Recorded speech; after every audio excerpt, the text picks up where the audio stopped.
It's time for another podcast by George. Straight talk, straight from the heartland, that'll have you saying, "By George, I think he's got it." Now, here's George. Hello, hi, how are you? Welcome to another podcast by George. Time to check in some good news, maybe some not so good news, but I think overall good news regarding the pandemic. And just wanted to clarify that with our expert, Dr. Andrew Nish, is back on the podcast by George live line to help us understand this and talk us through the latest news on COVID-19. Dr. Nish, good morning and welcome back to a podcast by George. Hey, good morning, George. How are you? We're doing great back here, and I just wanted to maybe start off by, let me bring up on the screen this introductory article to kind of get you going, and maybe we can talk right off of that. All right, so the article reads, as states lift mask rules, experts worry. Scientists fear new surge as variants continue to spread. Dateline Washington, D.C. from USA Today. 5 states have announced rollbacks of mask mandates over the past month, leaving many to wonder whether other states will join the tide and change the fight against COVID-19. So it's not just the 5 that have done it, but the fact that more may join in, despite the moves by governors in Alabama, Mississippi, Texas, Montana, and the great state of Iowa, folks. Many cities, businesses, and families are making their own choices about wearing masks and restaurant dining. And that actually could be a good thing, and we'll talk about that. Some major retail chains are sticking to their policies to require masks in stores. Some mayors are telling residents to ignore their state governors. So let me get this off the screen. Dr. Nish, we had talked earlier in the last podcast that we were maybe being a little premature. It looks like some of these governors around the country are really wanting to hustle this up. And are they, jumping too soon here? Yeah, I don't, George, it's a bit beyond me why we have this either or attitude instead of both and attitude. We can open up, but you have to wear a mask. I just don't understand the philosophy of it. We can open places of, restaurants not at full capacity if we demand that people wear masks. So we have this either or attitude in our political system when it's really both and. And I really am worried, like Dr. Rochelle Walensky at the CDC, we begin to open up again, we begin to see more spread, we begin to see more spread of these variants. And these variants are more infectious than the original COVID. So I just think it's premature. I think we need to give it a minimum of another 6 to 8 weeks before we even consider it. And in 6 to 8 weeks, we'll have maybe 100 million people vaccinated. Who knows, but yeah, I think it's a mistake. Wanted to talk about that also, but just what you were saying about variants reminds me of another question that I had. Now, you and I have often discussed that these viruses mutate. That's what they do. Variants were expected. They're coming along. It happens, as you mentioned, that these variants are more infectious. Is there any way to know whether or not we're going to throw off more variants and whether or not they become increasingly infectious and dangerous just by the precedent that's been set already? Is that what viruses do or not necessarily? Yeah, viruses respond to evolutionary pressure. Okay, so, they want to do 2 things. They want to infect you and they want to replicate inside you. So they're going to, as they replicate, they're going to mutate to meet selective pressure, and they're going to mutate to either become more effective and or replicate better. And we're seeing that, okay? We're seeing that in, we know that the UK variant is more effective. We don't think it's more, lethal. And we do think that the current vaccines are protective against that virus. Where we're a little less certain is the South African and Brazilian variants. Are the viruses going to protect against those 2 variants? We think there will be some protection. And, we really want to be cognizant of, before these get out of control, we want to vaccinate as many people as possible, because the virus mutates when it's transmitted and when it's replicating. So if you can slow or stop transmission, then you slow or stop replication, and then you slow these variants down. And so, masking is, we look at it as a public health measure to, keep other people protected, but we should also look at it as a measure to slow the replication of the virus, the transmission of the virus, and therefore possibly slow the number of variants that are going to come down the pike. And they will come down the pike. But if we have this large number of people who are immune, then it maybe becomes much less of an issue. So, God, let's hope so. And I started off the podcast talking about these masking mandates and the fact that some states, Iowa included, very reluctant to impose any.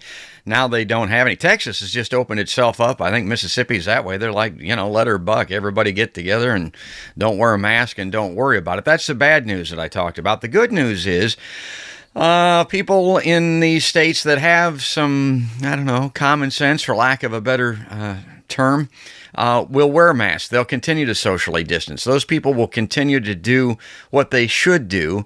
And just because a governor tells everybody to go out and violate all the protocol doesn't mean everyone will. Now, that said, it always reminds me, our governor here in Iowa is always talking about encouraging people to do the right thing. She doesn't want to have a mask mandate. She just wants people to do the right thing. Well, that means wear a mask and socially distance and follow the protocols. And some people will look at that. And I've been hearing this now for, a decade or two, Doc, where people will have bad news like this, and they'll say, well, I think people are better than this.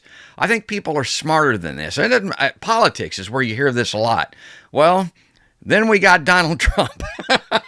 I looked at it, well, I don't know. Are we smarter than this? Are we better than that? Now, that's political, but medically, do you have faith in your patients and your fellow man and woman to do the right thing here and carry us through this thing? Or is it contingent upon these politicians to lead the way, do you think? Yeah, unfortunately, I think leadership is set by example many, many times. And, a lot of people, I really think it depends on, how you think, who you look up to, and things like that. But I just think leadership starts by example. And if the example is, hey, don't worry about wearing a mask, use your own judgment, I think that's fraught with problems. And so I would, if people look up to you in your podcast or me, wear a mask. I mean, I wear a mask every time I go out. I picked up some food the other day. We still won't eat at a restaurant. And, we don't have a kitchen right now, so we're relying on a little bit of carry-out food. And I walked into a restaurant, and it was probably 2/3 full, and I didn't see a mask anywhere. And that is a recipe for disaster. So... Well, I don't know.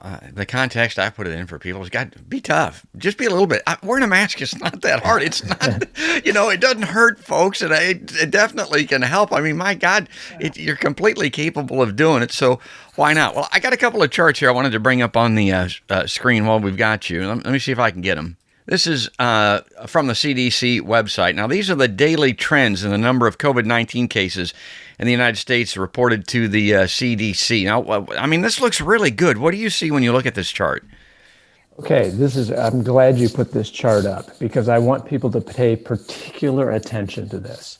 Do you remember last summer when we were all concerned about the surge in cases in the summer? We went through the spring, people were inside, and then we said, well, in the summer, the virus is going to get better and people are going to be outside. And we saw this, remember the surge? We said, oh, there's a surge. Well, look where we are today. We're exactly where we were last summer when there was so much concern. Yeah. So we have to put this in the appropriate context. Yes, we're better than we were 2 months ago, but we were in an awful position 2 months ago. Yes. We're not even back to where we were last summer when there was this big concern of this summer surge going into the fall.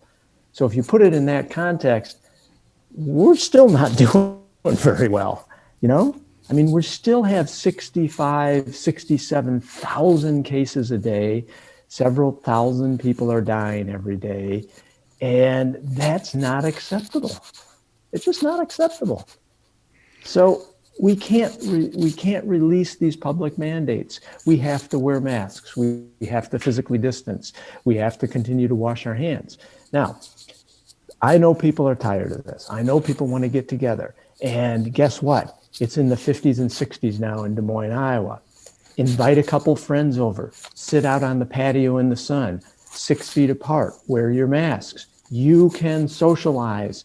Okay, you can socialize safely by wearing a mask, being outside, and distancing for 6 feet.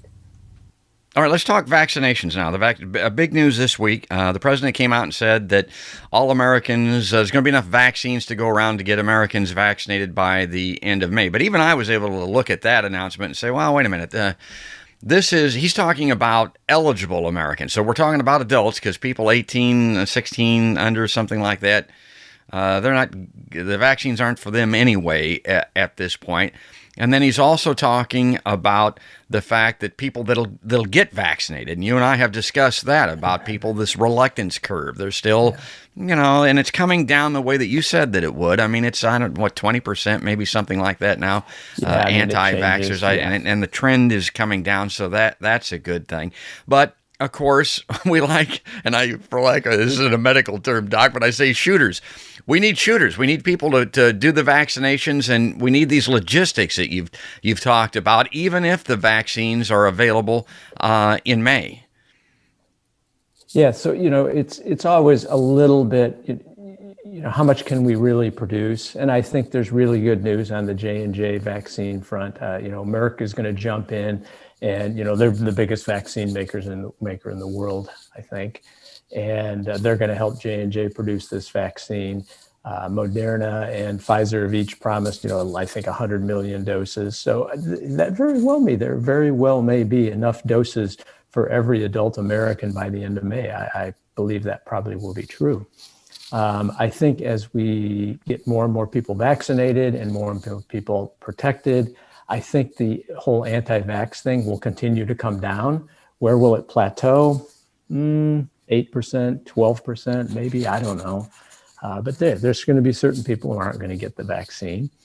The really interesting thing we're going to have to watch, and we're going to learn this over time, is how well do all of these vaccines protect against the variants? And so we'll know that we have a problem. I was listening to Dr. Paul Offit. He's a vaccinologist at University of Pennsylvania the other day, and he says, we'll know when the vaccines are failing, because we'll begin to see cases of people acquiring COVID who were vaccinated, and we're not seeing that yet, okay, which is really, really good news. We're not seeing, I got my vaccine 2 months ago and now I'm sick with COVID. We're not seeing that. When we start seeing that, then we got to worry, okay, what variants are we dealing with? The other thing that's happening right now at the CDC is we have been when this pandemic started, we were in the United States, we were terrible at genomic mapping. We weren't, sequencing these viruses. We're ramping up that capability so that we can begin to understand where these variants are being transmitted and what variants we have. So we're doing better sequencing many, many more cases than we were. And that's going to be a big help at tracking these variants and looking at new ones. I guess the question really is this ever going to be significantly behind us when you always have this potential of variants? And I'm thinking what people are more familiar with, the flu, for instance. There are variants, but it's not something after you get your flu shot that you worry about all year until you get your next flu shot. Now, is this COVID situation different?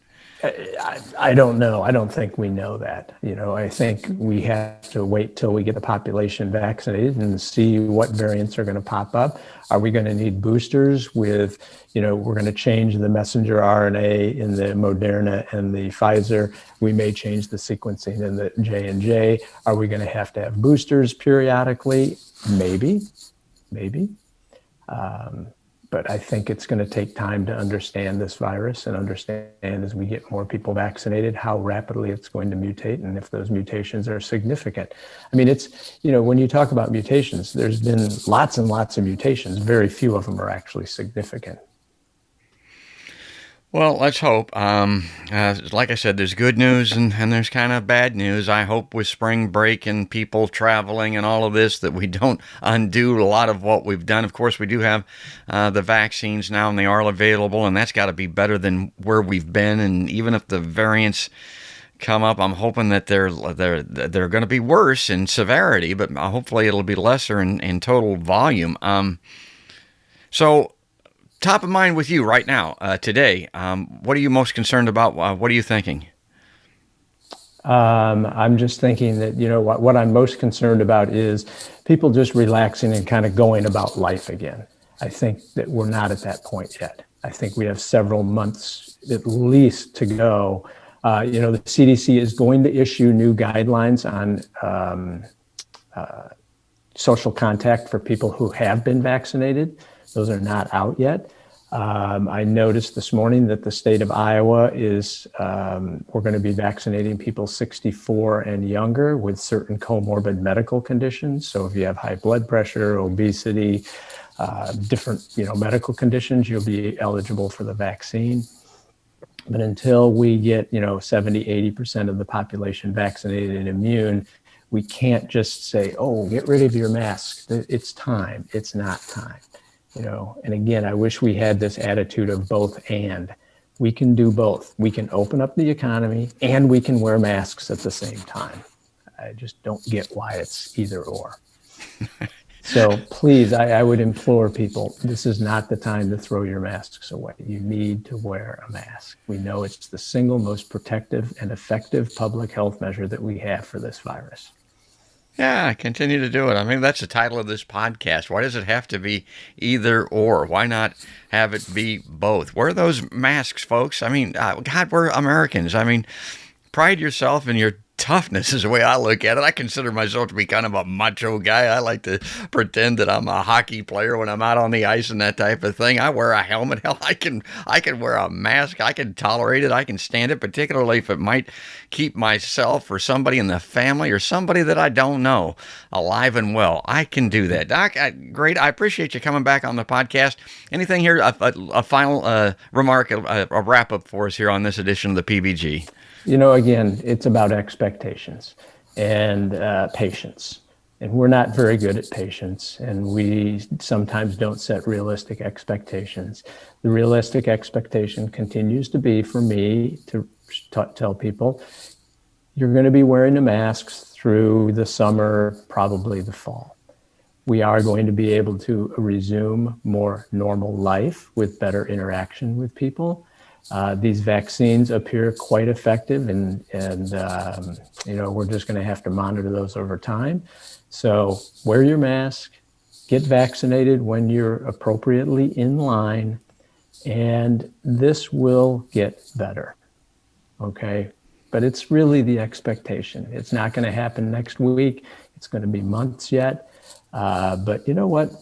We can smile because we have an effective way to prevent this disease, and we're just going to take some time to get there. Oh, that's great insight. That's great advice. Oh, that's great inspiration. Doc, thanks again for coming back on a podcast by George. Yeah, thank you. I think I end each one the same way, don't I? Yeah, but you can't say it often enough. Yeah. It's about expectations. Yeah, I just, my daughter lives in California. If you're on the street, walking down the street, literally everybody has a mask on. Yeah, everybody, even outside, just walking on the street, you wear a mask. And San Francisco Bay Area, they've done really well with COVID out here. So anyway, that's my message to people. Yeah.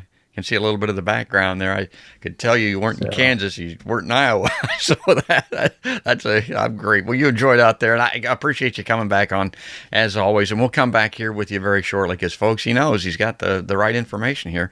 I know he's right. That's what we got to do. You know what? I might be right. I might be wrong. I'm learning just like everybody else. But when you follow what's going on and you listen to the experts, we do our best to try and help people and predict what's going to happen in the future. And again, as we all know, the future is unpredictable. Indeed. That's perfect. Well, folks, I hope you like Podcast by George, and I hope you like these interviews with Dr. Nish. If you do, please, like us on Facebook and then subscribe to us on YouTube. Ring the notification bell. Subscribe on iTunes to get the audio versions when you're traveling out and about. You can get those in your car and on your phone. That's a great way to follow the podcast. A lot of people do that when you're on your bike, on the bike trail this spring as it warms up. Follow along with Podcast by George. But that's going to do it for right now. That's going to wrap it up. That's all there is, and there ain't no more. That's another podcast by George.